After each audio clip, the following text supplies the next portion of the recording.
সে নাগরদোল্লা চাপার জন্য সে কি কাণ্ড, সবাইকে ধরে বেঁধে নাগরদোল্লায় চাপিয়েছে। আর নাগরদোল্লাটা পুরোটাই আমাদেরই সবাই চেপেছিল।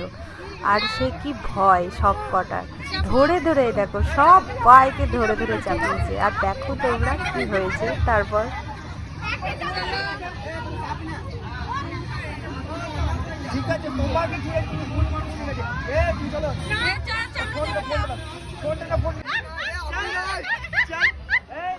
শেষকালে ভাইকেও বাদ দেয়নি, ভাইকেও ধরে বেঁধে নিয়ে চলে এসছে চাপার জন্য।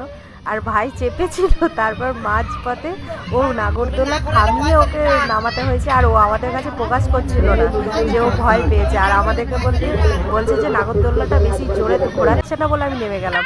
তারপরে লাস্টে ঘরে গিয়ে বলেছে আমার মাথা ঘুরছিল।